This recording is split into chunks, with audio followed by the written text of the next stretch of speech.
Digitaaliset osaamismerkit ovat yksi mahdollisuus fasilitoida ja kehittää oppimisprosessia, ohjausta ja arviointia.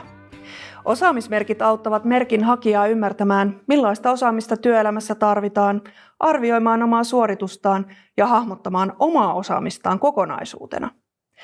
Osaamismerkin hakijan tehtävänä on esittää merkin arviointikriteerien mukaiset todisteet omasta osaamisestaan, sanoittaa ja dokumentoida kriteereissä kuvattu osaaminen.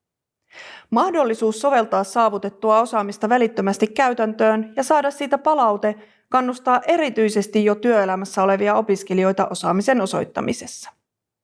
Työelämäyhteistyö osana opintoja ja työelämäläheiset tavat osoittaa osaamista auttavat myös päätoimisia opiskelijoita ymmärtämään, millaista osaamista työelämässä tarvitaan.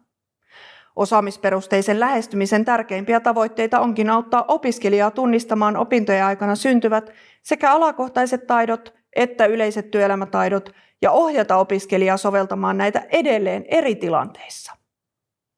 Tässä esimerkki Osuvat taidot -hankkeesta, jossa rakennetaan osaamismerkistöä aikuisten tiedon käsittelyn ja hallinnan perustaitojen ja tietotekniikkaa soveltavien ongelmanratkaisutaitojen tunnistamiseen ja tunnustamiseen.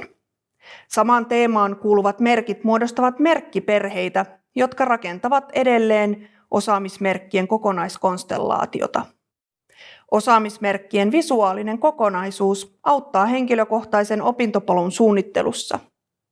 Kokonaisuus auttaa hahmottamaan eri osaamisten keskinäisiä suhteita, mahdollisia polkuja kohti tavoiteltua ja toivottua osaamista sekä auttaa opiskelijaa oivaltamaan esimerkiksi ihan konkreettisesti tarvittavan työmäärän, jotta haluttu osaaminen voidaan saavuttaa.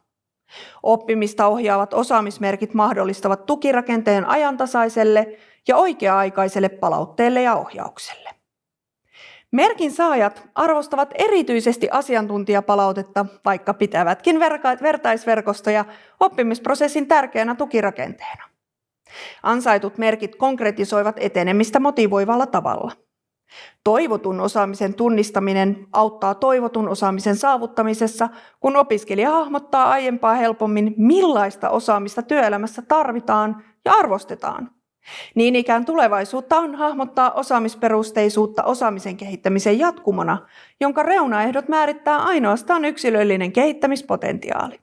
Esimerkiksi osaamisen pelimerkit -hankkeessa pelialan eri ammateissa tarvittava osaaminen on kuvattu valtakunnallisena osaamismerkistönä, joka kattaa eri kouluasteilla ja työelämässä saavutettavissa olevan osaamisen.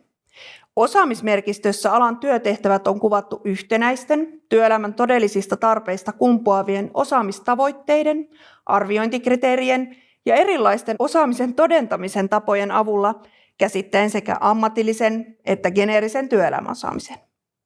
Esimerkiksi tässä kuvassa ammatissa X tarvittavasta osaamisesta osa voidaan saavuttaa korkeakoulutuksessa, mutta osa vasta työelämässä. Kuvassa nähdään myös geneerisen osaamisen polku, joka kuvaa sitä, miten esimerkiksi projektihallinnan tai viime aikoina keskiöön nostetut pehmeät taidot, kuten sosiaaliset taidot, kertyvät opinto- ja työuran eri vaiheissa. Näin osaamismerkit auttavat suunnittelemaan henkilökohtaisia polkuja kohti toivottua osaamista ja kertovat alan opiskelu- ja työpaikkaa hakevan taitotason selkeämmin kuin koulutodistus. Osaamisen arviointi yhdessä koulutuksen työelämäkumppanin kanssa vaikuttaa saavan opiskelijoiden arvostusta, mutta lisää tutkimusta tarvitaan eri arviointitapojen soveltamisesta käytännössä. Yhteistyössä pelitalojen kanssa luotu osaamismerkistö on kuitenkin erinomainen esimerkki työelämäläheisen koulutuksen kehittämisestä yhteistyössä alan toimijoiden kanssa.